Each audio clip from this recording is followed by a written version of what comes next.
April 4th, 1968 will always be remembered as a day of infamy in America and the world. It was on that day at 6:01 p.m. Central Standard Time, a shot rang out, assassinating the Reverend Dr. Martin Luther King Jr. as he stood on the balcony at the Lorraine Motel in Memphis, Tennessee.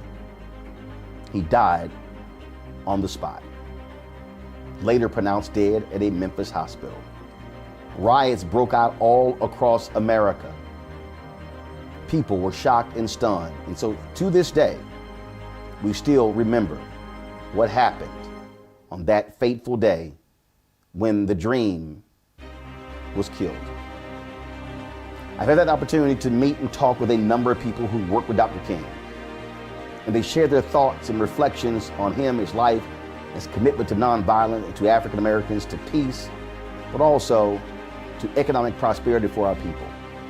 And in those conversations, I asked many of them about that day, where they were, what they were doing, and what they remember. Here are their stories.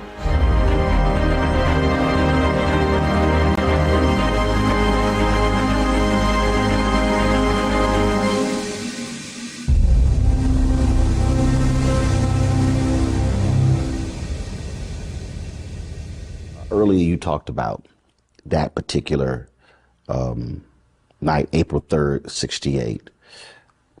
From your recollection, describe for you, April 4th, 68. Well, I can't give you a recollection because I have none. I don't remember that day at all.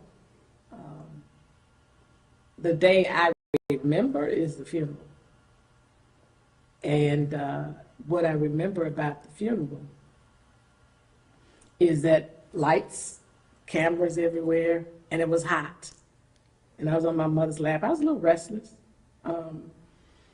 And during the middle of the service, they end up playing the piece where my father talks about his own eulogy at the end of the Drum Major Instinct sermon that he had delivered February 4th, 1968 at Ebenezer. Now here is the thing. A few days before, when my mother was preparing me, and this is the part that I'm told, when she was preparing me to see my father laid out in the casket, she told me, when you see your father, first of all, your father is going on to live with God. He's, a spirit. And when you see him, he won't be able to talk to you. Because she knew that whenever Daddy came home, I used to run up in his arms and we had this kissing game. Now, I do remember the kissing game. Mm-hmm. She didn't tell me about that. And so here at the funeral, suddenly, here's Daddy's voice. And she didn't realize that she had told me, he won't be able to talk to you anymore. But I'm hearing his voice, even though he's not talking directly to me. I'm hearing my dad. I'm literally, there's probably film where I'm looking around, and she said I was looking like he was coming up out of the casket. That was very confusing for me that day. And then I do remember, I don't remember going out of the church. Yes, I do. I remember the casket going by. We get out of the church, and then I fall asleep along the route that we walk from Ebenezer to Morehouse. I wake up at Morehouse. And your kids are just strange, the things we notice. So I'm looking up at the stage, and it just looked like something was not angled right. It was like something was crooked, and that's all I remember. I don't remember speeches. I just remember my dad's voice at the actual funeral. I don't think anybody can comprehend what your life was like and that of your sister and your brothers and your mother in the years afterwards. Because this huge figure, who for you is Daddy, mm-hmm. but for the rest of the world is this icon. Talk about that, having to go forward and he's not there. Yeah. Well, it was tough for all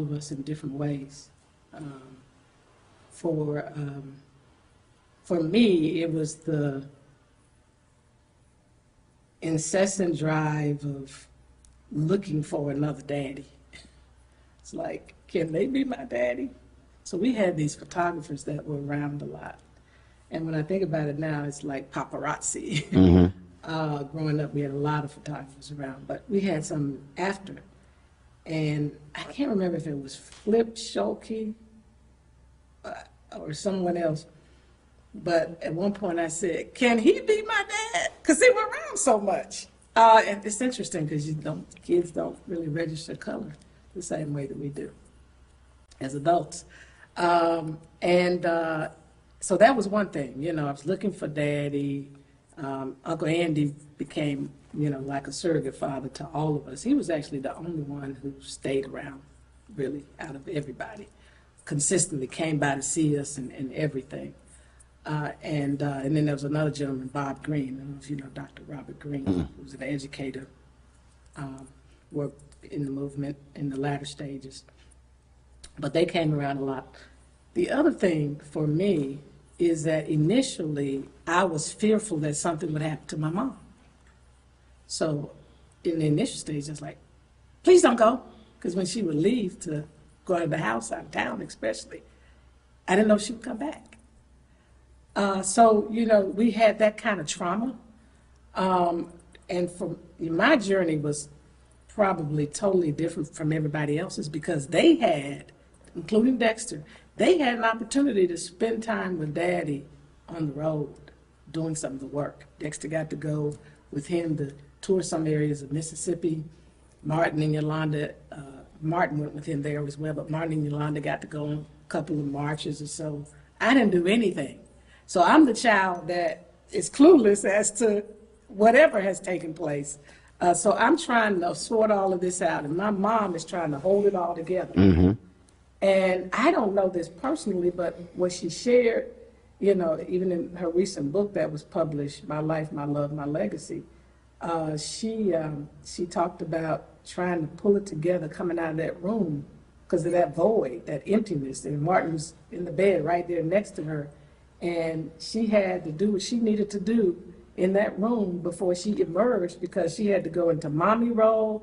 She had to go into carrying the legacy role, building the King Center and all the work that she was doing. And I never saw my mother really cry. She was just this strong figure. But she helped to try to translate all of this for us and help us understand that our Father made an important sacrifice for all humankind. And I think that's what helped us ultimately, because I went through my cycle of hating, anger, and still struggle a little bit with the anger. But I think because of the things she taught us along the way and that she modeled, it kept us. Because, what we went through, and then my uncle the next year, being found in his pool mysteriously, and he didn't drown, no water in his lungs. He was there when Daddy was assassinated, so we're thinking something's connected. According to, the accounts of Alveda and the brothers that, Vida heard him say, I know you know something about my brother's, no, she heard her father say, I think she said, I know you know something, or that somebody said, I'm coming after you, or he said, I'm coming after you or something. I can't remember, I don't want to get it wrong. But the point is that he was mysteriously found in his pool. Then my grandmother gets shot. Right. So we're dealing with, for me, in a matter of 6 years as a child, I'm trying to sort through all of this. So by 11 years old, Dad is assassinated. Uncle's killed. Grandmother's killed. In 6 years. In 6 years as a child. So I couldn't figure all of this out. And I didn't talk a lot as a kid. So you can imagine I'm holding all of this in. And my mother did in the early stages brought a psychologist in, a psychiatrist actually, just to check on us to see if we were okay. And they felt that we were okay. The problem is they didn't come consistently. And so we're carrying this stuff, processing this stuff. PTSD. Yeah, and we're being taught about love, about forgiveness. We're being taught by our grandfather, be thankful for what you have left when you gather the family together. So You know, I've had a lot of processing to do in my adulthood because we just kept moving. Mama kept us focused on the work, you know, the importance of serving and giving. You know, I tell people to this day, you know, not only with anger, but I'm still trying as we approach his 50th anniversary of his assassination. I've had a lot of emotional moments. It's almost like I'm not reliving. It's like, to a certain extent, I'm going through it fresh because I didn't get a chance as a child to really go through it in a way that I could process different stuff.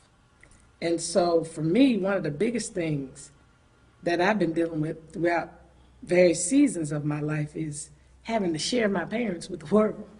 I mean, that's just been tough. And going back through the cycle of, wow, I didn't even get a chance to spend that mommy-daughter time. My mother, because it was not just my dad's loss. I lost, because my mom was I mean, she worked within the movement, had a critical role, you know, advising him, doing freedom concerts to raise money for the SCLC, was a part of the peace movement herself before he even spoke out against Vietnam War. But she was there for my first 5 years. And then suddenly, my extracurricular activities seldom came. And so I'm having to process all of this now. And here's the assassination coming up because it brings all that back up. That daddy was assassinated. Mommy had to shift. Everything associated with that. Having to do this publicly all the time, you know, you know, and it's tough. It is tough.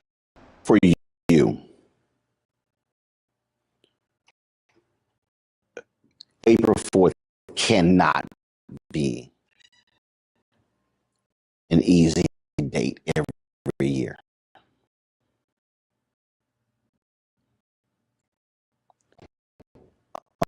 Um, how do you deal with that? Well, let me just tell you how to my mother of her husband and my siblings, our father. That's the very first thing. That was a loss that cannot be replaced. But then I look further and I have to glean and understand that the nation garnered a message and an understanding of a movement. And that is, I mean, for example, you know, if Dad had not been killed, well, probably we would be different. But I think it's I had the universe. He and I belong, but I'm not. You have to be very poignant and strong. Figure out you got to be willing to die for what you believe in. That's when people are very serious. You know, Hosea used to say, Hosea Williams. Williams, I should say. Hosea Williams would say. I know, but for the folks who Yes, don't and know, go I ahead. appreciate you sharing that. You know, he was looking at a picture, Dad, and Hosea Williams was a complex man. He was a chemist, as you may know. But he was an agitator. He was, I mean, he had alcohol problems. He had all kind of things, all kind of flaws like we all do as human beings. And he used to attack my mom. And so I was going over there to deal with him. Say, now look, you say you love Dr. King, and I'm sure you did, but you're always attacking my mom. Dr. King's vision wasn't about no bricks and mortar. It was about feeding folk. Well, all of that is included. So what you're saying is not quite right. But I never got around to saying this because he looked up at this picture of Dad above his and he said, you know, I love your dad. I never met a man like him.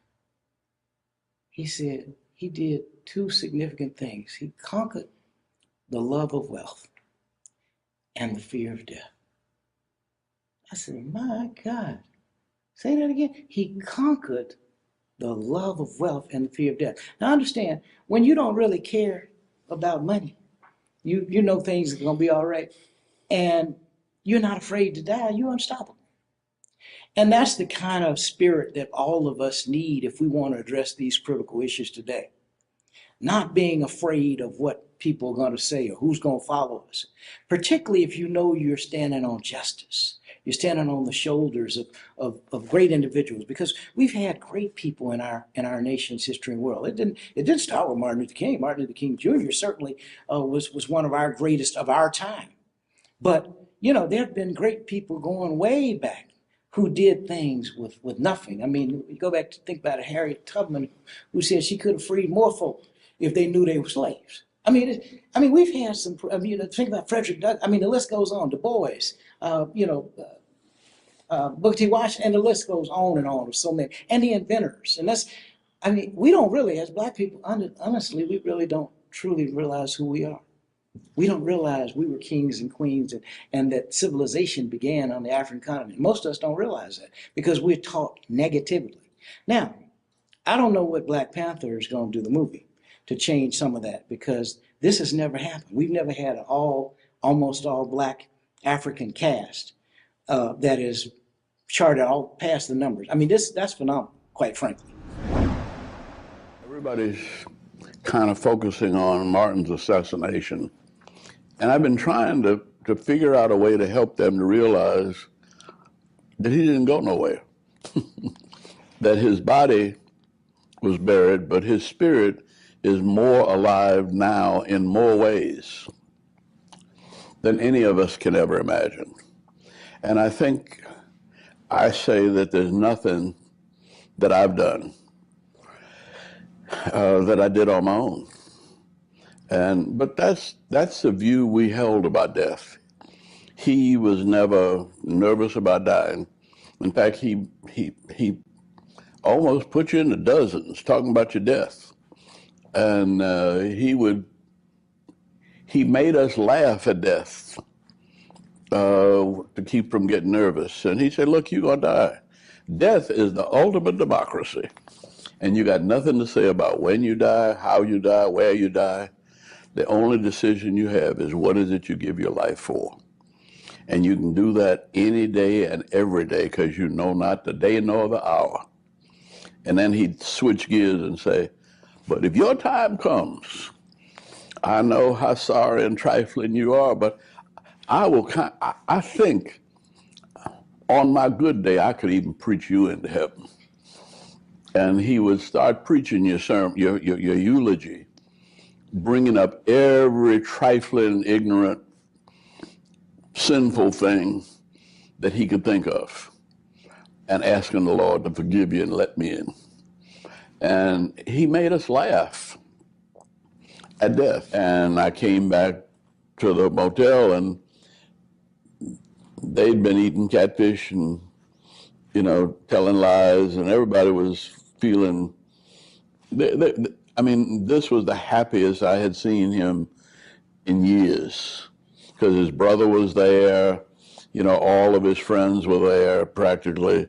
And, preachers know how to have fun when they get together. And preachers have fun like preachers have fun. Can't nobody else imitate that or understand it, because they're signifying with each other in Bible verses and all that kind of stuff. And, they have their own language. And so I stumbled into one of those sessions, and, he said, where have you been? I said, I've been called. You haven't called me all day long. Don't you know I'm the head of this movement? You got to report to me. You think you got... I said, hold on, wait a minute. You talking back to me? I said, look, y'all, what have y'all been doing in here? See? And then he picked up the pillow and he threw the pillow. Well, I threw it back. See? And that was like the beginning of a free-for-all. And everybody grabbed pillows and they all beat me up. See? Well, it was fun. But then somebody Billy Kyles knocks on the door and said, my wife is cooking dinner for y'all. and she's waiting, and she's got it all set up on the table. And so he said, well, let me go put on my shirt and tie.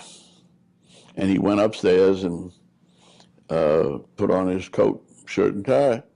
And he'd just come out, and I said, look, it's still cool, you better get your top coat. And it was almost as though he was saying, I don't need a coat. And he sort of raised his head like he was testing the weather. And then shot rang out. And we all gathered together after we came back from the hospital. And we all decided that you can slay the dreamer, but we will keep the dream alive. Take me to the last conversation you had with him. When was it? The last time I had an opportunity to talk with Dr. King was in mid-March.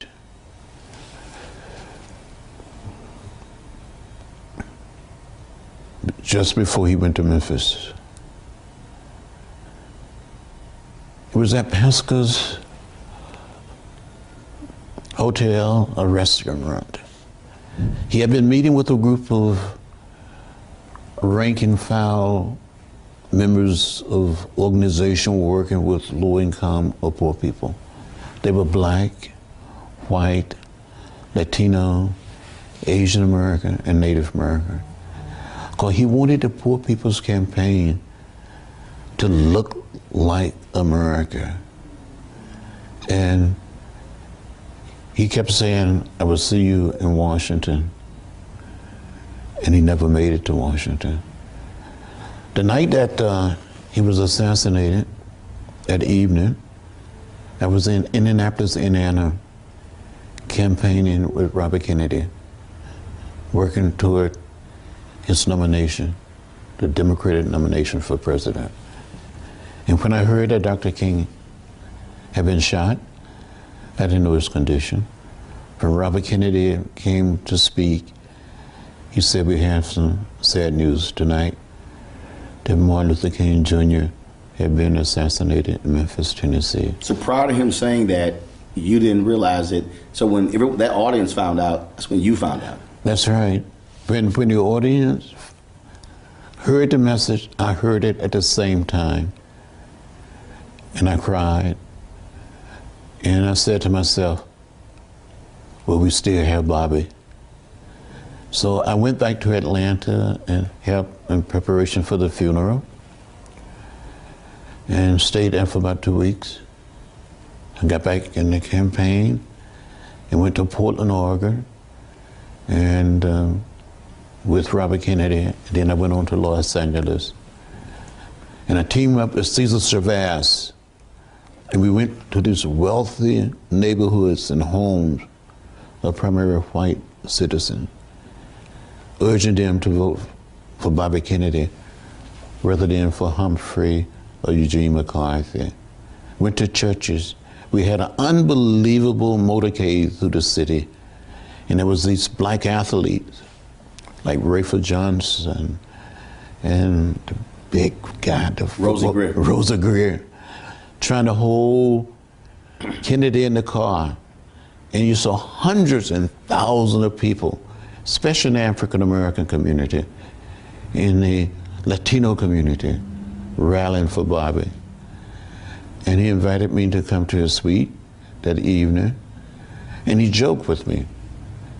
He said something like, John, you let me down today. More Mexican American turn out to vote than Negroes. And he was just joking.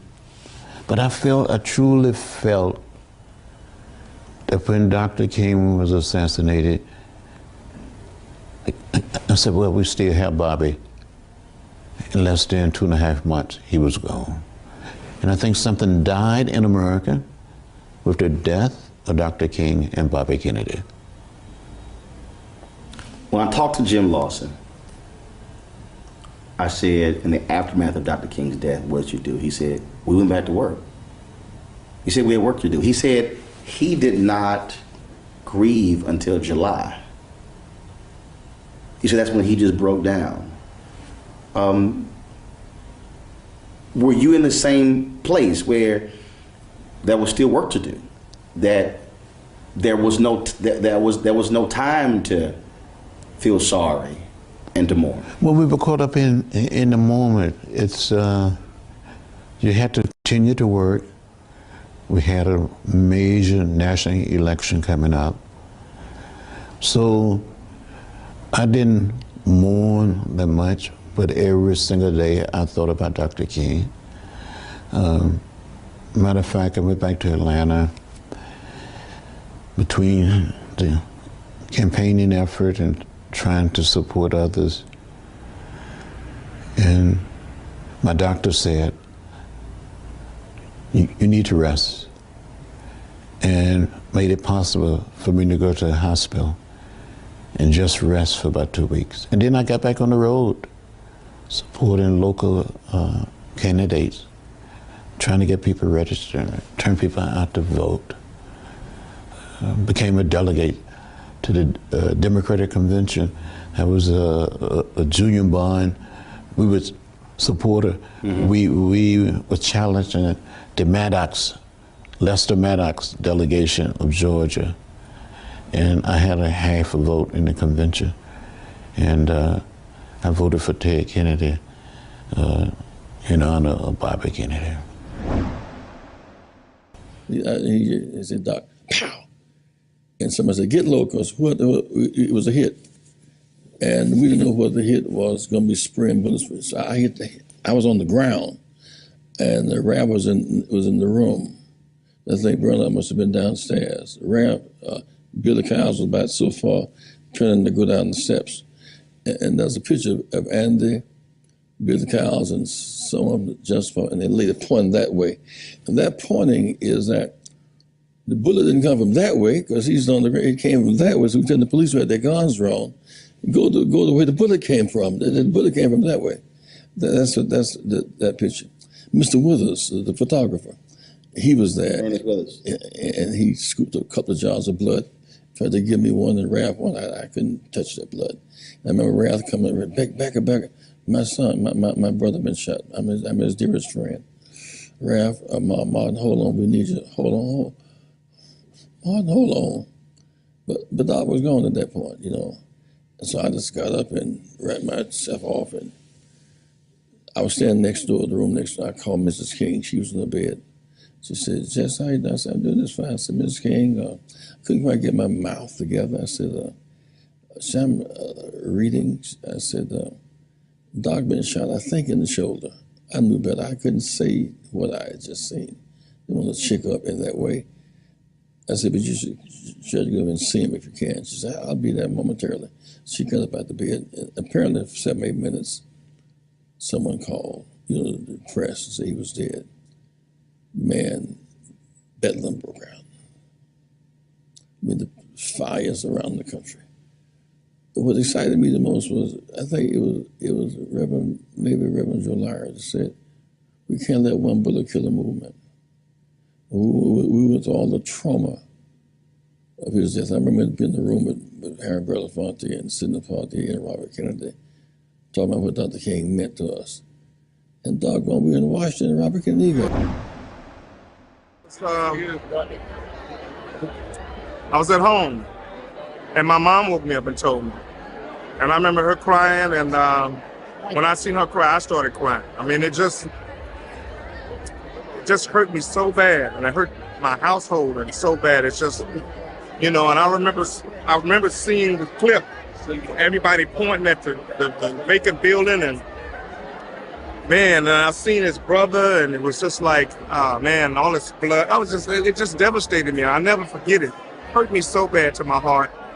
And I felt so bad for the family, Coretta Scott King, those kids. It devastated me a lot. Yeah, it did. When he returned from Mason Temple, did you have any conversations with the folks who were with him about that unbelievable, powerful speech? Were there any conversations that night when he got back? Because when we reflect on it now, You're missing something. You know what you're missing? What's that? When he returned, did you have any conversations about what he was missing? He wasn't missing anything because I never left him. Andy never left him. Ralph never left him. We were always a team. We were always a team. We were. That's not an exaggeration. But we would. I don't know what it was, but we wouldn't have left him. I'm gonna cry. The last conversation you had with him, All right. last conversation, you write it in your book Yeah. that it was the next I day. was walking down the street with not the street, somebody's balcony with a big plate of fried chicken. And you wrote in your book that it was April 4th. I don't remember And days like I'm gonna walk. whatever the day I'm was. gonna walk you through. It was April 4th, and you had a meeting in Atlanta, and you had a meeting with Dolores Harmon, and you said, "I got to get back to Atlanta." And Dr. King said, "No, we need to talk about plans to training in Memphis." And you said, "I got to get to Atlanta." And he kept telling you, "You can get a later plane." And you said, "I got to get back to Atlanta." And you said the last words to you were, "Get a later plane." And you left Memphis that afternoon. I do remember that I had left, but I also remember that I had a big plate of fried chicken from somebody's house. That in those days people would cook for each other. Mm-hmm. And this woman was glad to cook a plate of chicken, and she knew Dr. King was going to eat some of it. So he really loved eating that fried stuff. So there's nothing to talk about except he loved to eat fried chicken. What is it you would want to know? I brought the chicken to that woman, to that house from another house where they actually did stuff like that. Mm-hmm. You're too young to remember when people would pass food from house to house, but not because they needed to, it's because they wanted to. Mm-hmm. Serve Dr. King some chicken, you know. So You were in Atlanta when you found out that he had been killed. now that's the very, very hard part for me to detail, and so it's. I remember I remember that I had a plate of food that Martin, because he had not had any dinner. Now that was a previous day, on April 4th. You were in Atlanta. Okay, well you're reading, so I got to go read my. It's all good. It's all good. So April 4th, you're in Atlanta, and Rita Samuels tells you Dr. King shot, somebody Yeah. killed him. I need to read that again because my recollection is I went to get this plate of chicken, and I don't want to debate about it. Right. until- Right. That was April 3rd. That was April 3rd. Yeah. So this is the next day. Yeah. And you. I don't remember. I'm gonna go get my copy down. It's all good. No, that's your copy right here. Yeah. And so Andrew Young called you, and y'all talked. Yeah. And you said, "I wish I could have been there with him in that last moment, talk with him one more time, showing total support for what we were about." And he said, "That's all right." And he was calm, and he was consoling you. And I reflected on what Martin had said to me that morning, "Get on a later plane." And you said, "Andy and I both had an abiding love for Martin. We love him still. We both still cry sometimes as we remember." Yeah. So. Yeah. The closeness, I think, is what a lot of people don't really understand. How close all of you were. It was too late to do anything different. We were close. We were like I don't know what it is when you, maybe in the, I don't know, military or somewhere where people get connected and they stay connected. That's not a good analogy, really, because I remember taking him some food at that woman's house, and when I took the food, and now I got to think about which happened which happened first. Mm-hmm. You know, the shooting, or did I get the food in his hand, and you know, things like that. Those are not details that I have held on to because I didn't need to. And you're the first one that asked me, you know, about, you know, that I used to talk about. He was walking down that corridor in the church when, with some staring at that lady's high heel shoes. Do you still miss him? Yeah, yeah, I do.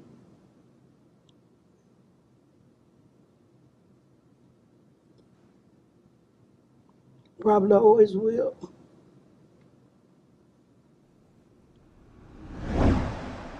I was sitting in the kitchen having something to eat. The radio was on, and I was like a lot of people. I guess I was in shock and weep. And well, you know, I played Martin Luther King on the stage on Broadway. And so I got a chance to meet the family, spend time with a lot of the family. So it was a very special, well, it was obviously a devastating moment for all of us. Martin King always talked about the fact that he would be shot down in the streets of the nation in the midst of this campaign.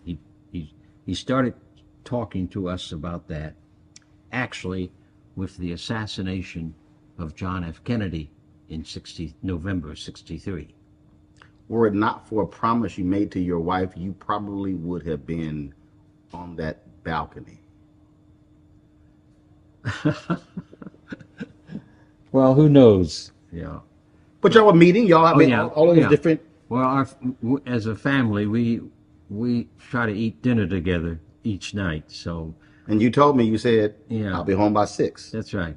We agreed 6 o'clock dinner, and so I was on my way home. I was in the kitchen with Dorothy when we heard the news over a television set that Dr. King had been shot. At 6:01. Now I just left him, not too long before that. I was stunned when you said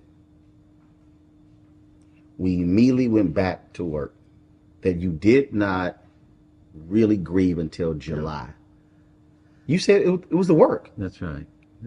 Yes, that's right. Well, in the midst, like these terrible times in which we live, doing creative work on behalf of truth and justice, on behalf of people, on behalf of the wonder of life, on behalf of dissolving sexism and racism, doing work is one of the best ways for us to grieve.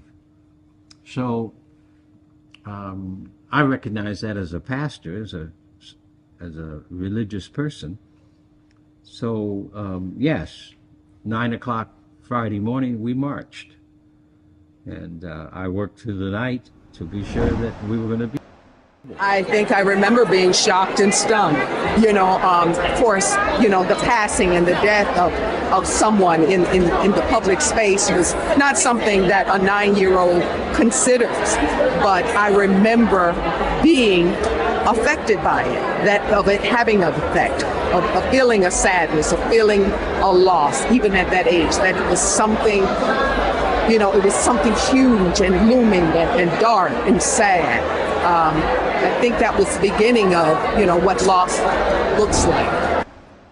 You dropped him off at the airport,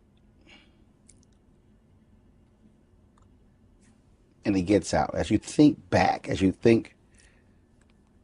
have you, I'm sure you have you just went back and just played every part of that? What he had on, what he said, last look, all of those things. Because that was the last time you saw him alive. Yeah. But let me tell you what happened. The day before I was at their home, Mrs. King was convalescing from recent illness. And she was there, mother-in-law, well, Martin's mother was there, Martin and I. After dinner, we were playing the piano. He's a great singer, and I played the piano. He said, I bet you didn't know I could sing. I said, well, I heard you could. No, I didn't know you could. He said, well, I know you can play. So sat down at the piano. You majored in music in college? Yeah, yeah. So we had such fun. We were singing and, just having a great time. When we separated, the evening ended, I went home and told him I'd pick him up the next morning, whatever time established. But Mama King called me that night about 11:30, and she said, I know you're taking ML to the airport tomorrow, but tell him something from me. Said, just like that fun we had today, I'd like to have more days like that. I know I'm the mother and I have to understand he's busy, but you see to it and tell him I want him to plan more fun time for family hour. Will you do that for me? I said, of course. Well, I told him, I said, now your mother called me, and I told her she wants more of your time, and we're going to see that you do that. Well, guess what? About 3 or 4 o'clock Atlanta time, because Memphis was an hour behind us, he called her. Talked to her about an hour and a half. She said it never happened before. Could you take your mother for granted? He knew she was going to be there. She was supportive of her. The son loved him dearly. But he didn't bother to call her. But when I saw her that first time that night, because I went over to check on them, she said, listen, when this pain subsides a little bit, I'm going to tell you how much I appreciate what you did. Because he told me you told him what I said. And that prompted him to call. And they had a big laugh about, here's the call. And he knew, I think, because he called his brother. He'd never done that before. Called him on the phone, I understand, talked a good time with him. He did a lot of odd things. I talked to him, and he said to me, why does my room number sound so familiar to you? To me, he said. And I said, I don't know, because I don't know what room you're in, because we had switched hotels. And he said, it's 306. And I said, well, that's my house number. And I said, you've been here enough, so I guess you make it the relationship. And I said, that all of these things were odd things that happened that day. April 4th. Uh-huh. It was early in the day that he called me. And then it called his mother, called his brother, and Andy said they were playing pillow throwing, whatever. After he came back from court, yeah, came in and they had played, a pillow fight. Yeah. And so he did a lot of things that day that were unusual, I understand. I wasn't there, I was here. But he did a lot of unusual things, Oh, I tell you something else that was most unusual. Coretta's favorite gift is red roses. And every birthday, her birthday's in April. April 27th is her birthday. Now he left it was March, I guess, when he left Atlanta. Mm-hmm. He bought her some artificial flowers and left them in the library of the house. And he told her to go get the flowers. And no, he told the housekeeper to tell her, when he leaves, go get those flowers out of the library. She was angry. He said, did you get those roses? So she said, yes, but I'm mad about it. She said, why? He said, because they're artificial. And guess what he said to her? I didn't know whether I would be here on your birthday or not, but I wanted your roses to be here. Now, he died. That was April 4th. Well, that was April 3rd when he talked to her. Her birthday is April 27th. He said, I don't know whether I will be there in person for your birthday, but here are your red roses. She kept those roses a long time. 6:01 p.m., April 4th. Shots ring out. How do you find out? I was having dinner with the Grand Dragon of the Ku Klux Klan. And the maitre d' knew my relationship with the Kings, and she came over to the table and gave me a note. Well, we were talking. I was busy talking, and she said, "Did you hear about Dr. King?" I just folded up the note and kept talking. She thought that was odd. She came back a second time. She said, "I hate to interrupt your meal." She said, "But I just heard on the radio he'd been shot." Well, that didn't bother me either because I'd been in his presence before when it was reported. We were in Los Angeles once. They reported that he had been shot. And we were in there getting ready for a nice, comfortable evening and a meal. Well, not just he and I, but, several of us were together. We had a big laugh about it, that they said, I think the guy had 8 sticks of dynamite and said, "I think I got him." We saw it on TV. So I didn't think anything about it. I just talked to him earlier that day, and, so he was all right then. And I said, well, maybe I better go to the phone. I went to the telephone, and their private lines were busy. And that's unusual, all the lines to be busy. And I said to my guest, I think I'd better go over there. So I then drove over, and as I was getting to her driveway, she was backing out. The mayor was there and the police. They were taking her to the airport. And she said, I've been trying. She left the window down. It was raining. She said, I've been trying to reach you. I've got to go to Memphis, said, and she had a housekeeping staff, but she knew I had a special relationship with the children. She said, will you check on the children for me? I don't know what's going to happen. Because, see, when they called her, they didn't tell her he was killed. They told her he'd been shot and injured. So when you're driving up, you still think it's not true? Well, I think something must have happened in order for the mayor and the police. Right. Once as you're driving over, you're going, okay, we've heard this before, let me drive over. Yeah, right. But then when you turn that corner and then you see police and the mayor, that's when it hits you. Just something. Okay, something happened. Something did happen. Mm-hmm.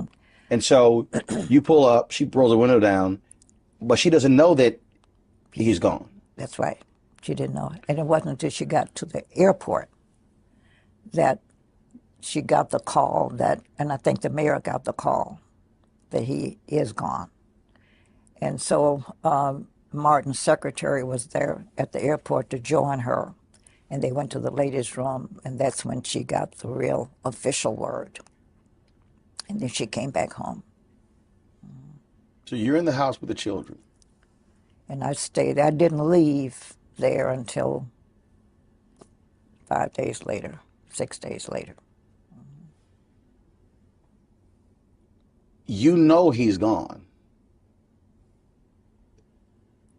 Did you wait for her to return to tell them, or they made aware, the children? Oh, I would never, not even consider telling the children.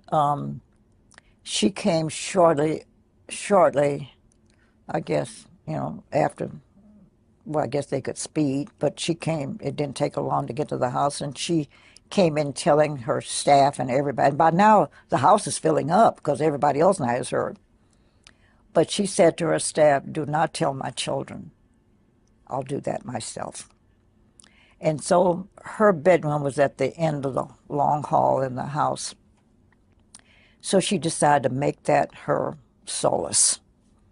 And then people up front would answer the phone and then direct the call back to see if she would take, and I'd be the interceptor. I just stayed with her. But she got ready to go tell the boys, and she asked me to go with her. And she had a death grip on my arm, tightly, trying to tell the children. She told Dexter first, the younger boy, that, your dad has been seriously hurt. She couldn't bring herself to say. She said, your dad's been hurt. Well, how bad is he hurt? She said, pretty badly, I understand. But we'll talk about it later, but, he's not coming home. And I've got a lot of things to do. And he said, well, if he's hurt bad, and he jumped out of his bed. He said, if he's hurt badly, why are you still here? You all do everything together. Why are you still here? And he was chastising her. And she said, oh, well, got a lot of decisions to make. And she was calmly, still holding me so tightly. And then we went to the other side of the room, which was the other boy's side, Martin. And she told him, he was older, so she said, it's pretty serious. And so we got a lot of decisions to make. I don't know what we're going to do first, but it looks like he's very, very serious. She still can't say. She couldn't say it. She couldn't say it. And he said, well, what must I tell my children? I mean, my friends at school tomorrow. So she said, well, you're not going to go to school, so you won't have to worry about that. And he leaped up. What do you mean?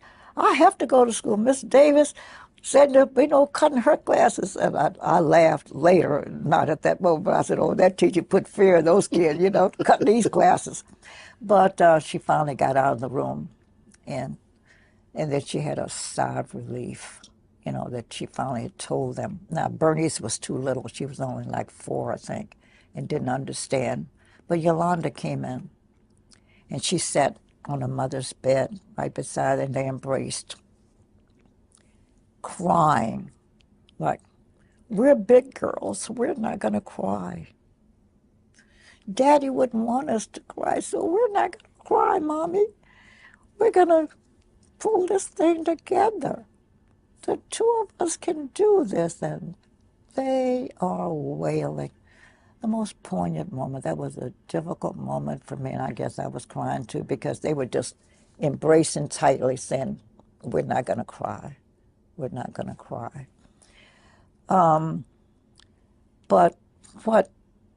So they finally said, okay, we're gonna work this thing out.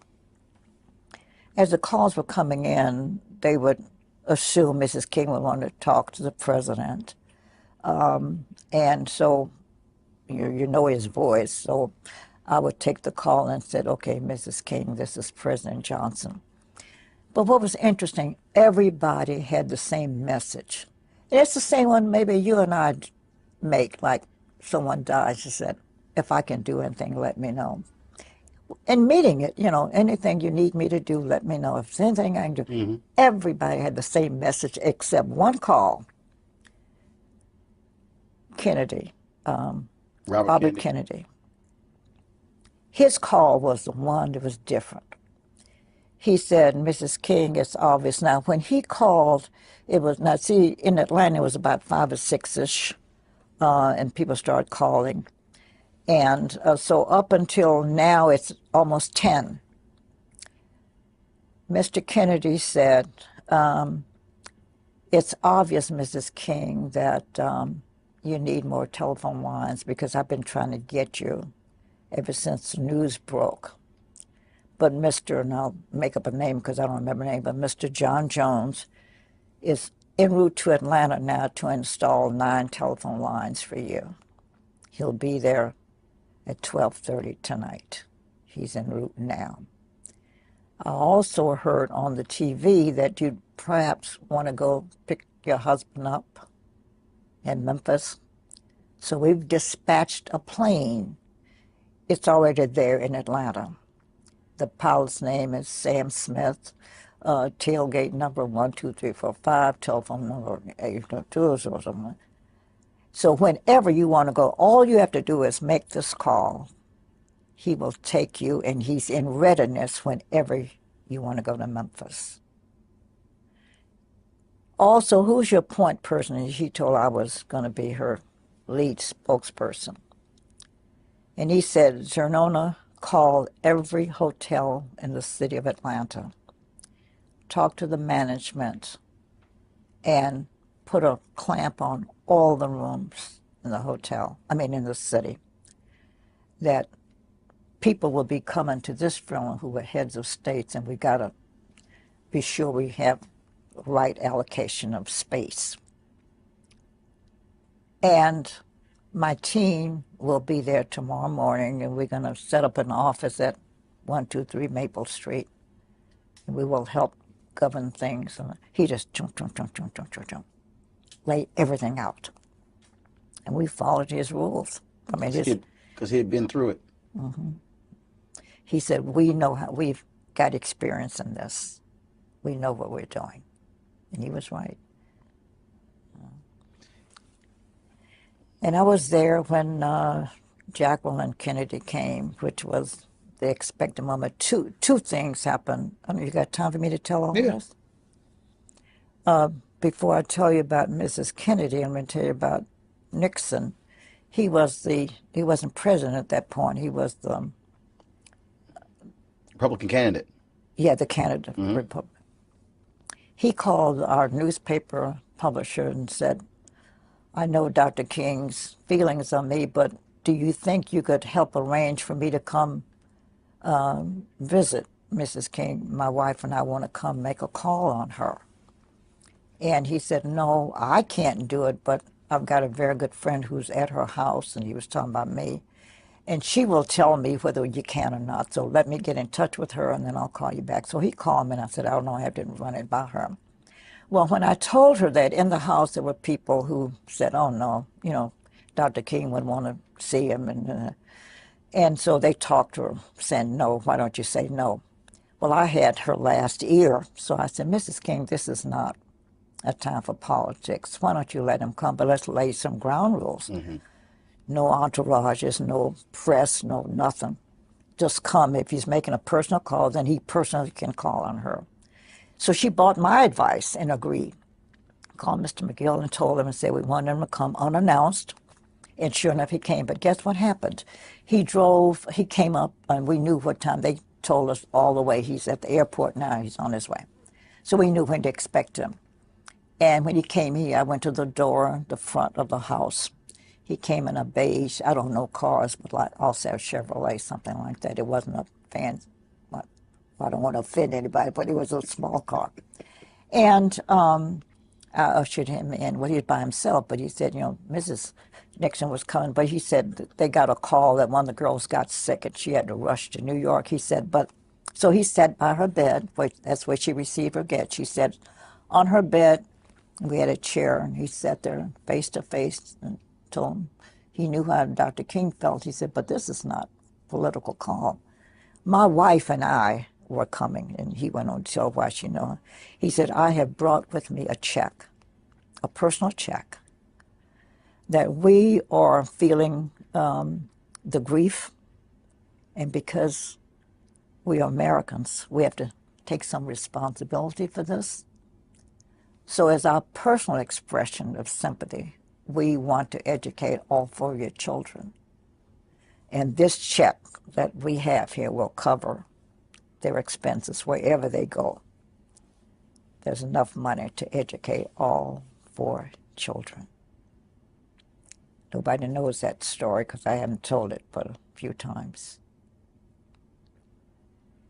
Then we were told that Mrs. Kennedy was coming, and then the day she was due, she said she couldn't make it. Then we got another call. She said now she does want to come. She said, I don't have the strength to make it. She had to release. She knew the pain of Coretta Scott King.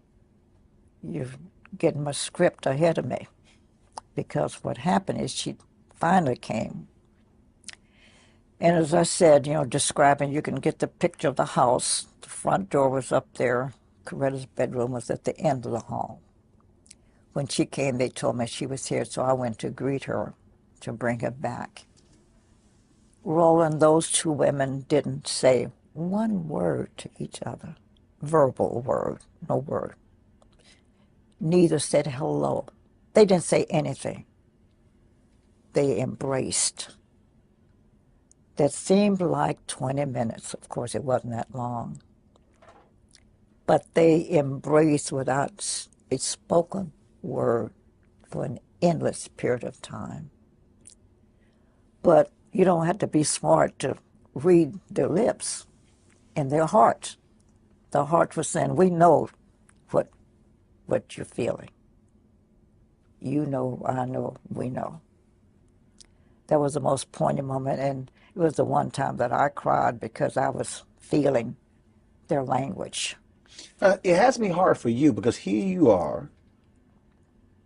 You go to the home. You're with the kids. She comes back. She asks you to be with her when she tells the children.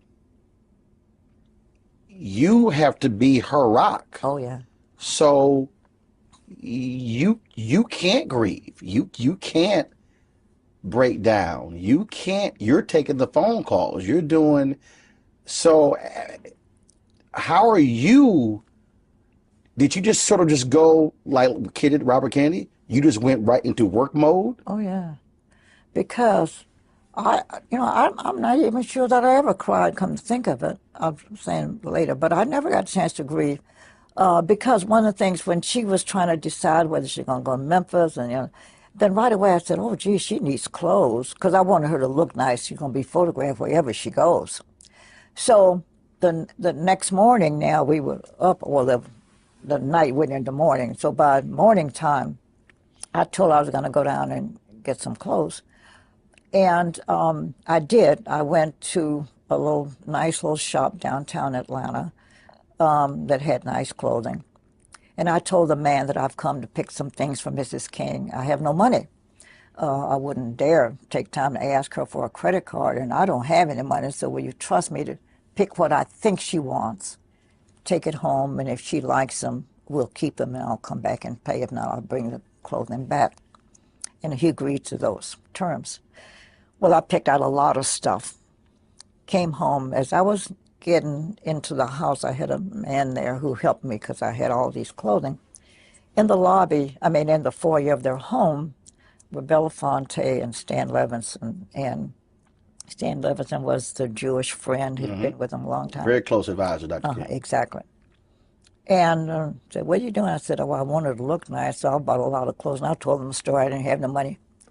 And they said, well, we wanted to look nice, too, and we know you know what she would look good in. They both gave me a credit card. Said, here, we don't care what you buy. Buy what you think you want for her. Here are the cards to pay for them. So when I came home and when I saw her later on, after the people subsided, she looked at my stuff and liked everything I brought. And I said, oh, I go back empty-handed. So I said, and I told her the story. I had money. Because she said to give me her credit card. And I said, oh, no, I got 2 credit cards. I went back, and guess what? The owner of the store said, you got a balance here? I thought he had lost his mind. I'm the same one who just left you with all your clothes.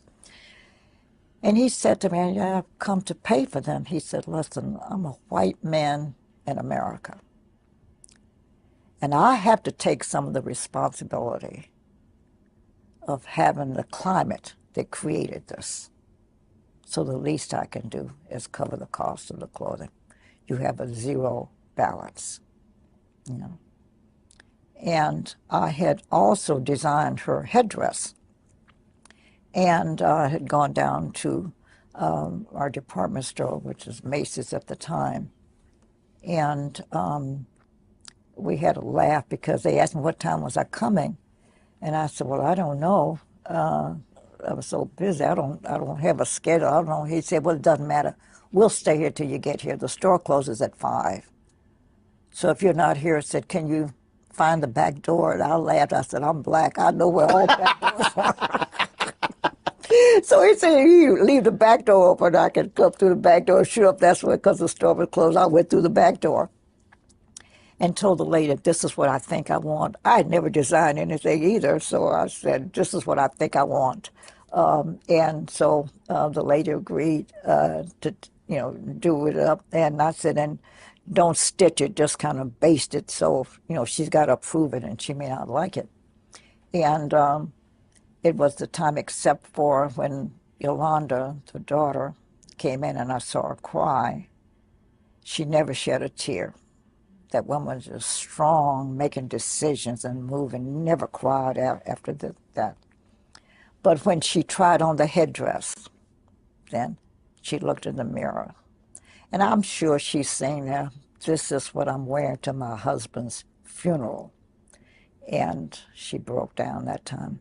But those were the only times she cried the whole time. In that whole long week, it was a week-long that was the week that was. I'll just call it As that. they say, rose in a fisted glove. Mhm. When you went to the airport, you accompanied her to the airport to pick when his body was returned from. No, no. I didn't see the body until, let me tell you that story, because the day he was ready for viewing, because I've been doing a myriad of things, you know. Well, they had announced that there was going to be a public viewing at 11 o'clock. At that moment, we were at the church. Coretta had to make some final revisions to the program. And so she went over to the church, and the security guard called her over there to say, Miss King, what must we do? Said there are thousands of people lined up here to see the body. And so what must we do? And she said, oh, and it had begun a misting rain, and the worst kind of rain is a mist, it's just falling on you. She was such a kind, considerate, compassionate woman. She said, oh, well, let him go on in. And I said, no, Coretta, you should see him first. And I said, the public will wait, but you need to see him first. And what good advice that was, because once we finished the church, we went over to view. And Harry Belafonte and his wife and I were the only non-family members. Everybody else, it's a large family. And I saw them when they came in. I stepped aside, and Coretta came down, and she had a faint response, like she was going to collapse. When I walked up to the bier, he looked awful. It looked as if someone had gone and just dug up a big glob of clay and slapped it upside his face. I was horrified. So I stepped over quietly to the mortician and said, sir, is there anything you can do to the side of his face? He crashly said, miss, his jaw was blown up. That's the best I could do. I was shocked. Loudly in the presence Coretta, of the only family? they could hear. Oh, I was so angry with him. And I finally said, forget him. And I said, something has to be done, because he looked horrible. I mean, this big old glob of stuff. And so Coretta and I, they're sitting down. Oh, and I looked at Mama King, that's the mother, who's dark-skinned. And then I saw Belafonte's wife, who was white. And back in those years, women always carried loose powder. And I was hoping that they had some. And I said, Mama King, you got any powder? She said, oh, yeah. She gave me her powder, which was dark. Julie, do you have some? And she said, yes. Hers was white. So I took the two and stood over the casket, looking at Martin's face and making myself a little roux of a mixture. Belafonte came over, took his handkerchief, and put it around Martin's neck. And so I'm dabbing to see what I've got here, trying to match the other side of his face to get a balance to it. And I finally got it. And Coretta smiled. And so I'm brushing the excess off of Martin's face. And Belafonte and I never knew what happened to the handkerchief. It was his handkerchief he had taken out of his pocket. And the excess, we folded it up. But he was to stay there till midnight, and then we were moving him to the church for another viewing at 3 a.m. And so I did it again, because the body oxidizes with air. And so I went and did it again. So I did it 3 times before the actual funeral. Martin Luther King, I believe at least a year before he was assassinated, began to understand that he had gone so far that it would be almost impossible for him to escape danger, if not death. And so we began to talk about it. And up until the very end, when that last night at the Memphis meeting of garbage workers, when he said he was ready, that's the way Christians like that think about life. They want to be ready when the time comes. And I think he was preparing himself. And yes, when he branched out into the Vietnam War and met criticism, when the Poor People's March did not materialize in the way he thought it would, and even then people thought he was out of his element, he began to understand that he was accumulating enemies in what we then call the power structure from all over the country and all over the world. And here's why I believe that Martin Luther King probably died at peace, because he had prepared himself for death. Describe for you April 4th, 1968. Where were you? What were you doing that day? I'll never forget that day. I remember, I think I almost woke up to it, to learn of it. And as much as we had learned of his encounters with danger, I have to tell you, Roland, assassination, I was not prepared for. I was young and married and just had my first child. And you know, for me, the civil rights movement would go on, or some version of it, forever. Yes, I knew King was in danger. And yes, Malcolm X had been assassinated. Mm-hmm. What I did not understand is that I was in the decade of assassinations, where when people disagreed with you, they would kill you. Kennedy, Malcolm X, MLK, JFK, Medgar Evers. Think about it. And That's 5 in 5 years. Of one decade. And what is not coincidental is that if you look at the decades of the 20th century, none was more robust in change, and in change that brought results. It was as if the country had a cataclysm, a lot of change, a lot of reaction. Period, Roland. See, that started for me, that strangeness and that unbelievableness that that was happening to a lot of our political figures in those days. Started to me with the assassination of John Kennedy. Mm-hmm. You know, I never will forget that day in my life, or any of those days, because I was actually on my way to a business meeting when they came on the radio and interrupted and said they at that time they were just saying they thought he was dead, but he had been shot in Dallas. And I'm thinking, my God, this is the 20th century. And this is the United States of America. And you mean to tell me our president can be assassinated? I mean, back in the days of Lincoln, but okay, fine. It was, you know, but not in the 20th century with all the protection and all the pre-planning for his routes and all the stuff like that, he could be assassinated. That was unbelievable to me. I actually saw Robert Kennedy get assassinated on TV. I was watching that night, you know. So Martin Luther King. Now, for Martin Luther King, who was Martin? Martin Luther King was the main warrior for the black people, as far as I'm concerned at that time, you know. I wasn't as surprised that they killed him as I was when they killed Malcolm X. You know what I mean? I wasn't as surprised because Martin was into a lot of stuff that a lot of people, bigots, hated. Mm-hmm. He was a marked man. I didn't expect it. I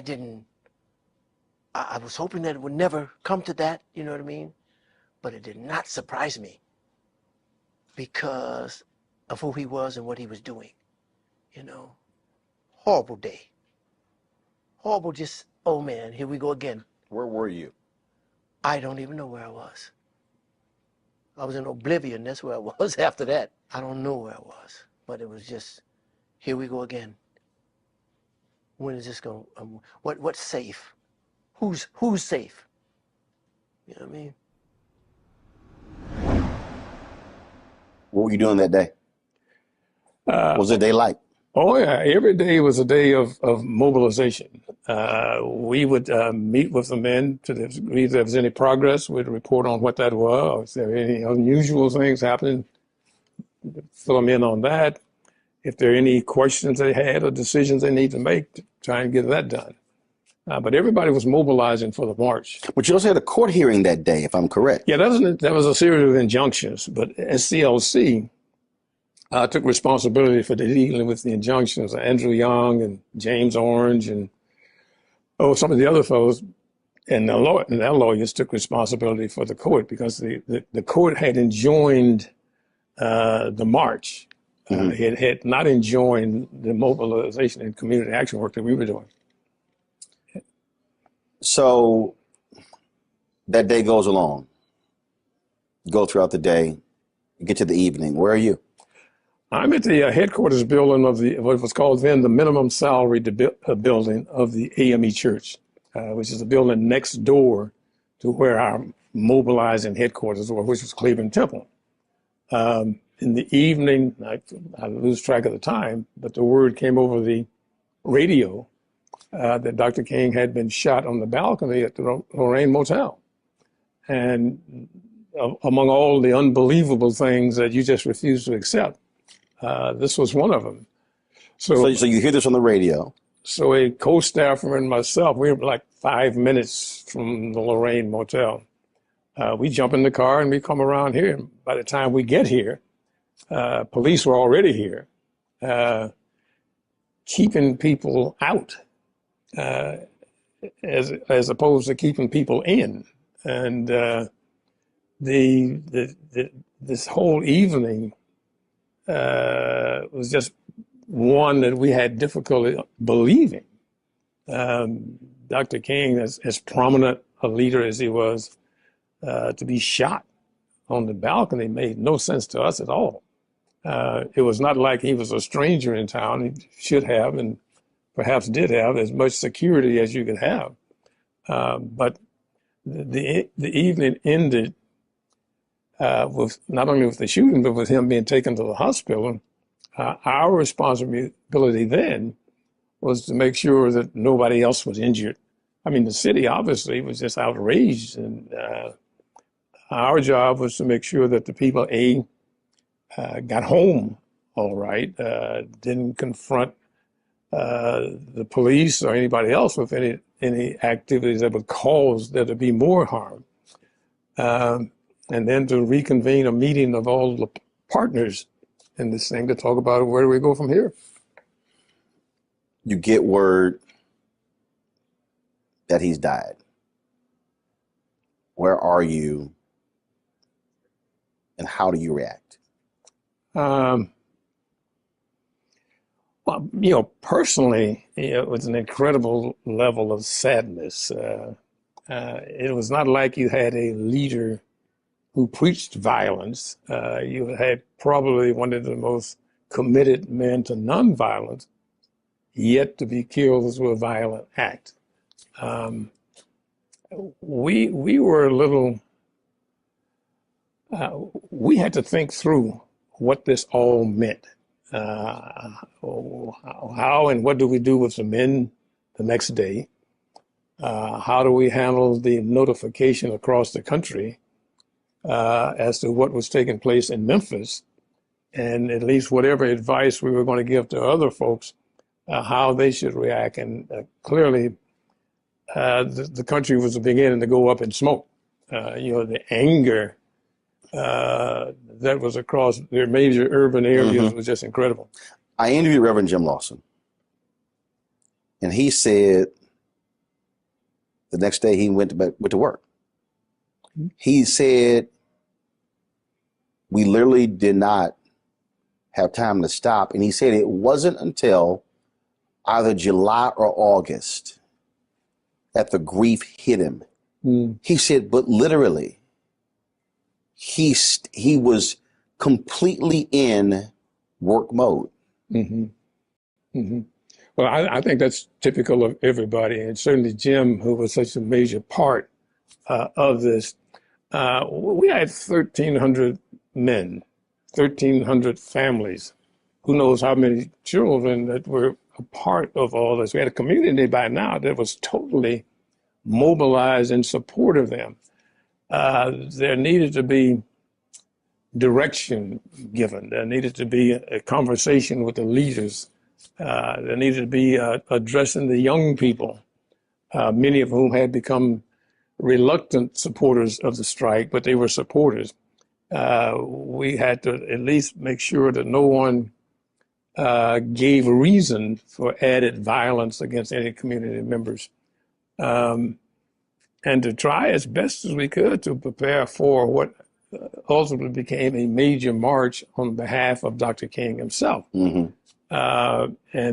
We were getting deluged with calls from all over the country of people who really want to know, is it real, is it true, is it, et cetera. I distinctly remember a call from Bayard Rustin, who was on a radio show in Westchester County someplace, where people were equally upset. And I think Bayard mentioned on the radio, if you want to do something to help people in Memphis, send $1. And the outpouring of concern and support, in a day or so, we felt down here where there was duffel bags, army duffel bags filled with dollar bills that people were so impacted by this. But as Jim said, we didn't have time to stop. We almost went from his death mode to mobilizing for this major march that we got committed to.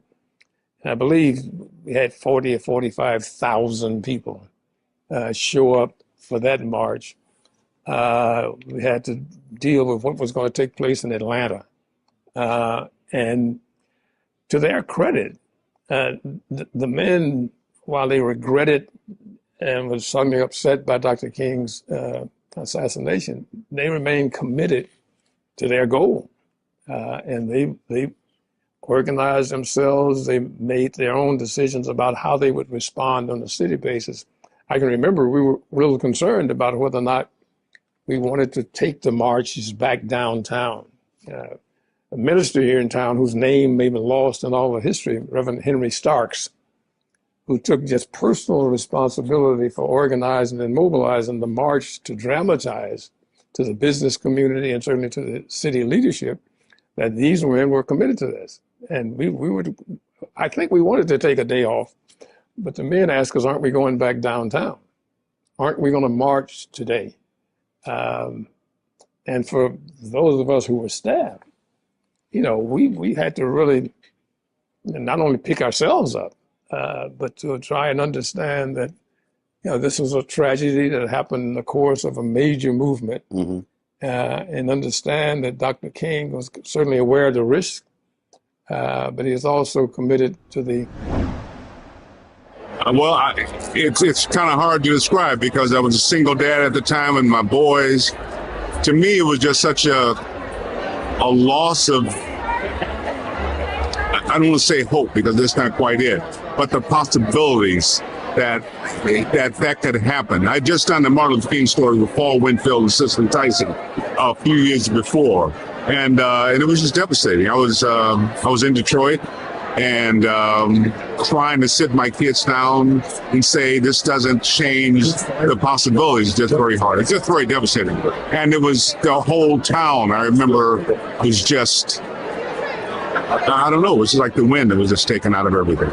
What should folks, you're going to commemorate it, but what should folks do April 5th this year? Because folks, we have these events and people remember things on those lines, but what should be the call to action? Well, I think the real call for action, as far as I'm concerned, is stepping toward the things that we want. As I know we keep fighting for the things that we're opposed to, and we have to be aware, and I don't take any of that away. But I think now it's about being an example, reaching out to each other, which is why this tonight is so important, to be a part of the community, to be embraced by our own communities. So I really hope that we will remember to include each other, because we have ways sometimes of getting a little exclusive. And I don't think that's what King was about or his legacy was about, but we really need to include each other. We get really caught up in a lot of diversity. That's a wonderful thing. But for us, I think we need to embrace our brothers. And just I had finished shaving and was standing on the balcony, and there was some staff down on the ground, and Ralph was putting aftershave, Aramis aftershave on, when he heard what he said sounded like a firecracker. And then he looked down and saw the soles of Martin's shoes. And he ran outside. And the staff was up crying and all carrying on. And he said, "Stop acting like sissies. Call the ambulance. Call the ambulance. You don't have time to cry. Call the ambulance." And he called the ambulance, and when they got there, the ambulance came. And they got in, Ralph got in, and took Martin on to the hospital. And Ralph said to Martin, he grabbed his head, he said, "Ralph, Martin, this is Ralph, this is Ralph, this is Ralph." And he grabbed him up and held him. And he said, Martin whispered to him, "Please, Ralph, take my people forward." And Ralph said, "Oh, Martin, oh, Martin, oh, Martin." And he never said another word. He was gone. Oh, wow, when they said that Martin had been shot, Coretta called me and said, "Juanita, we always kept a bag packed, because we never knew when we were going to have to move instantaneously." So she said, "Martin has been shot, and we need to go to Memphis." I said, "Okay, I'll meet you at the airport." And as we turned into the airport, they announced Martin Luther King just died. And my little children were in the back, and they just started screaming and hollering, "Oh, Uncle Martin is dead, Uncle Martin is dead, Uncle Martin is dead." "Oh, what about Yoki? What about Yoki?" Because my daughter and Yoki were like, you know, they were in diapers together. So they were each other's first friends. So we got there, and the chief of police and everybody was around Coretta. And because I told you we were getting ready to go to Memphis. And I said to her, I said, "Well, Coretta, I'll meet you back at your house." So I left there and went on to her house. And I stayed there that night. And I said, "Well, Coretta is, you know, what are we going to do?" I said, "I'm just so glad Ralph was not there." I said, because they would have gotten two at the same time. I don't remember grieving at all. This was what you always expected, all right? But you knew also that that wasn't going to end the struggle. And it's the struggle that you were concerned about. And you were the struggle that Martin was concerned about. It was, that's what it was all about, right? Is that it wasn't about, well, Martin is dead, and so let's go home. And that's nonsense. You would work harder because you didn't have a Martin King. We knew that everything was going to change. Describe for you April 4th, 1968. What were you doing that day? Where were you? April 4th, 1968,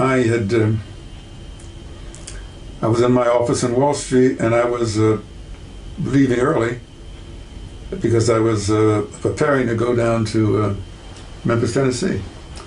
I had already talked to Martin earlier and to Bernard Lee and Andy about the logistics, about I want to be sure that you're going to have somebody meet me at the airport so you can take me directly to the place where he was speaking. Okay. So I'm rushing to go to the airport. And the phone rings, and I said, I don't answer the phone. Then something said, I don't know. I said, answer the phone. So I pick up the phone, it's Harry Belafonte. I said, Harry, I can't talk to you. I'm rushing to the airport. I'm going down to see Martin now. He said, you got your television? I said, no. I said, he says, Martin's been shot. I said, what? So I turned on the television. And there, that's all it is. Martin Luther King Jr.'s been shot, you know. I get on the phone. I can't reach anybody. All the lines are busy. I can't reach Billy Kyles. I can't reach anybody. Can't reach Bernard. Can't reach anybody. Can't anybody meet me. And I'm trying to decide what to do, and then the phone rings again. You know, I wasn't even paying to the television. The television's in another room, and I'm trying to get through on the phone. Harry Belafonte, he says, Martin's dead. And he says to me, well, what are you going to do? And I said, well, what do you think I should do? He said, I don't think you should. Harry says, I don't think you should go. I said, we should get some more information. I don't think you should go. So I hang up the phone. And the very first thing that came into my mind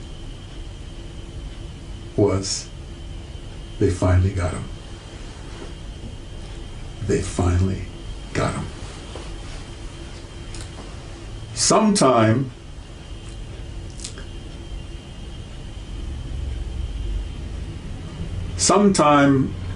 our book ended.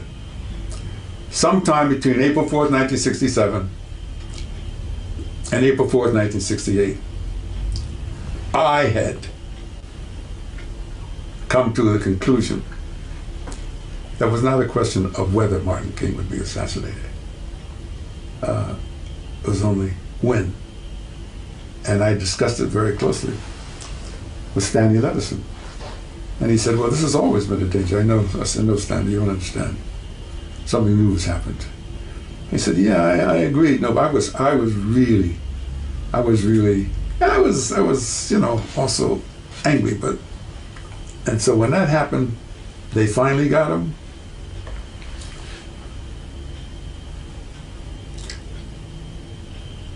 Within that same thought, Roland, your family, I can tell you.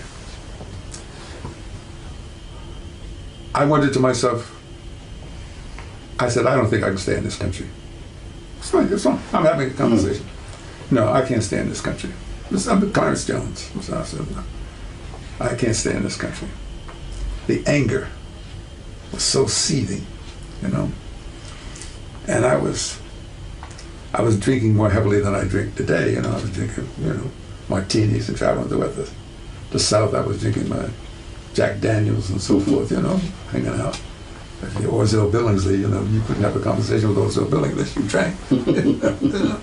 So I was just, the anger was just beyond. I had made a personal judgment. I said, Clarence, you have to leave this country. That's what I'm talking to myself. I said this to Harry. I said, Harry, I can't stay here. So why? I said, because I don't think I have the discipline. I said, I was afraid of, I had such crazy things like, I was 37 years old, he was 39, okay? And I'm thinking to myself, you know, I hear about all these bad guys in the Blackstone Rangers and how they gonna do this. I said, but I was trained in the Special Forces unit. You know? I said, all these talk about, I said, I really know how to kill. This is the way this really said. I really know how to kill a person 10 different ways. You know, that's the way I began. I was trained to do that. And I thought to myself, I ought to figure out how to get in touch with some of the guys that were in the Army with me. And so this is how, you asked me this question, I began to think crazy things. I was think, you know, maybe I ought to go out and talk to the, so help me God, maybe I should go out and talk to the Blackstone Rangers and so forth.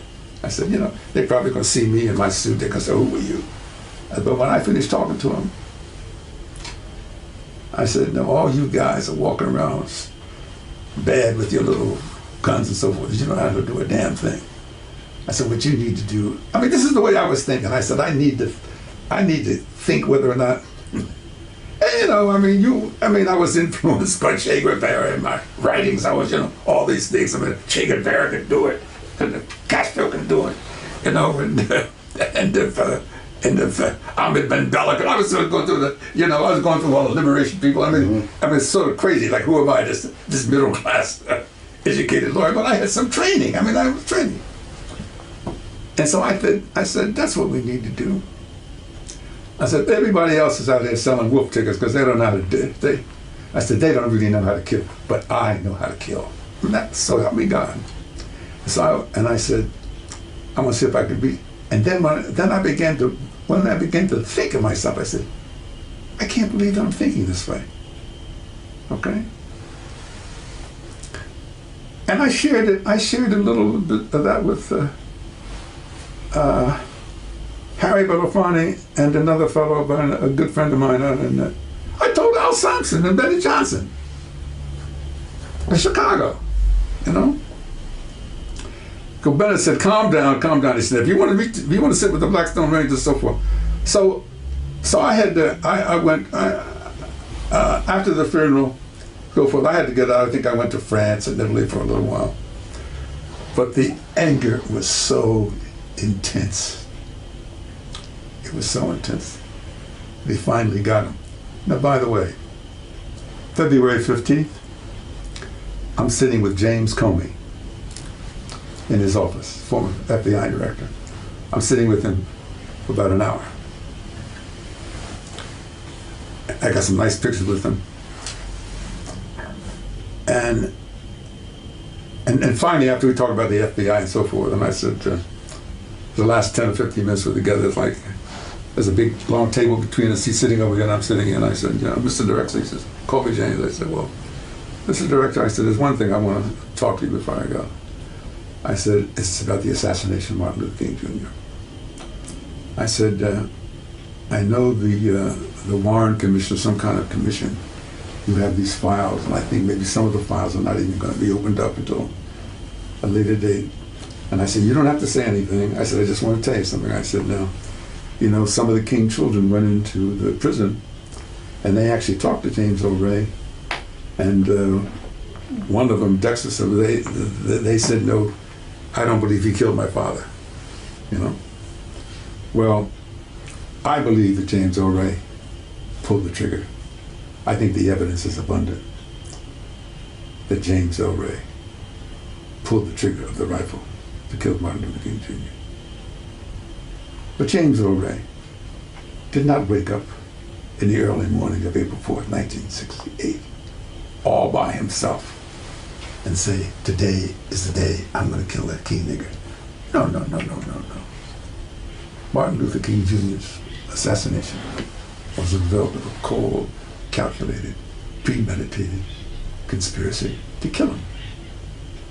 And I believe that conspiracy goes right to the feet of the Hunt brothers in Texas. That's what I believe. Okay? I can't prove it. But that's what I believe. But don't insult my intelligence to think that some hardly limited educated James O. Ray, he had a map of Canada, so he didn't have any education, he didn't have any geography. Where did he get? He didn't know that. It was clearly so forth,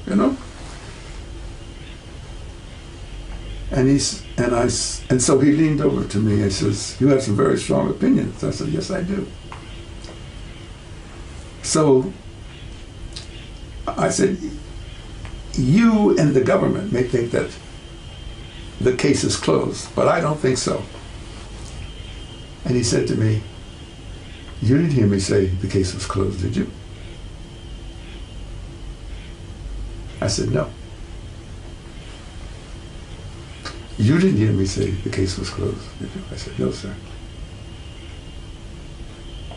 Deep, right? And by the way, you don't know, I'm going to tell you. He has a huge, Comey had a huge desk in his office. Mm-hmm. Had a glass top on it. Under the corner of the glass top is a photostatic copy of the memo from Robert F. Kennedy from J. Edgar Hoover to Robert F. Kennedy, asking the authority to wiretap Martin Luther King Jr., in which the Attorney General had to countersign it, and it shows, okay, do it. Okay, do it. He says, the reason I'm showing you, Mr. Jones, is every time there's a meeting of agents in my office, particularly a new agent, before they leave, I make them look at this, and I says, the FBI can never become that agency again. Describe April 4th, 1968. What were you doing? Where were you? Well, you know, I had left the country. I left in '67, like a lot of people. I was not going to be drafted. I had sent my draft card in and just said I wasn't going to go. And decided that, you know, the other choices were 5 years in jail or leave. And I thought, well, I'd always wanted to see the world, and saved up, my wife and I saved up whatever money we had, and we left in early fall of '67, and came back. Where'd you go? I just ran around Europe, went to North Africa for a little bit, and just any place that, actually we started in Northern Europe, it got cold, we started moving toward the southern part. Spain was kind of like California, so we spent a lot of time, we were thinking about staying there for a while. But she got sick, and we had to come back, and that was in late March of 1968, and got to my parents' house, and turned out that she was diabetic, didn't know it, and you know, was just losing lots of weight. I think she was under 100 pounds, and put her in the hospital. And your parents' house where? In Los Alamos, New Mexico. Okay. And so while she's in the hospital, turn on the TV, learn about Martin Luther King being assassinated. He was assassinated right there in Los Angeles. So for me, it was just a way of saying, look, this country is in real trouble. I mean, I recognized at that point I gotta live here, deal with the draft issue, get a draft lawyer and all that sort of stuff. But I knew I didn't have to read Martin Luther King's Chaos or Community, because what I came back to was chaos.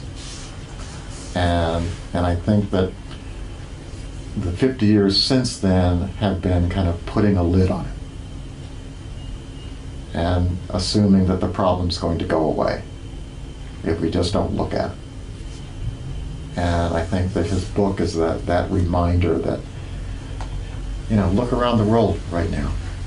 Democracy and diversity is a difficult, Vincent Harding, who I admire a great deal, and you know obviously, he said we should have advanced courses for everybody in democracy and diversity, because if you are investing your destiny to a group of people and they're not like you, different religion, different, other things, you're going to have to learn how to work with that group of people.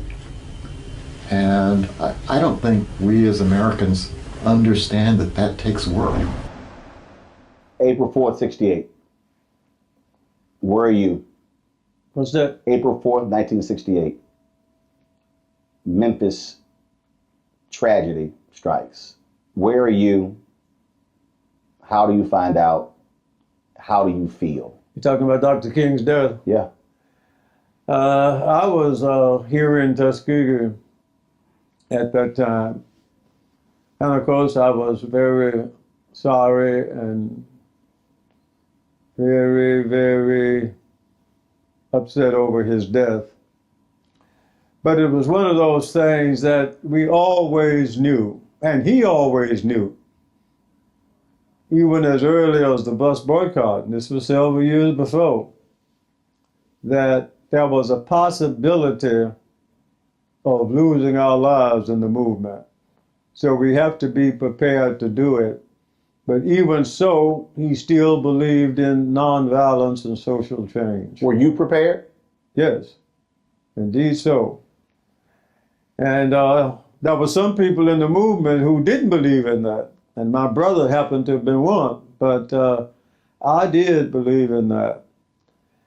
But you have to be able to stay focused and move ahead and do it in the right direction. But when I heard about Dr. King, and if you remember, when he published his first book, he was stabbed at a department store in New York. Yep. So he realized that he may get killed. And he knew that was always a possibility. But, you know, you never want those possibilities to happen. And I was very sorry about it. But we couldn't stop. He wouldn't want us to stop. And we didn't stop. And we continue.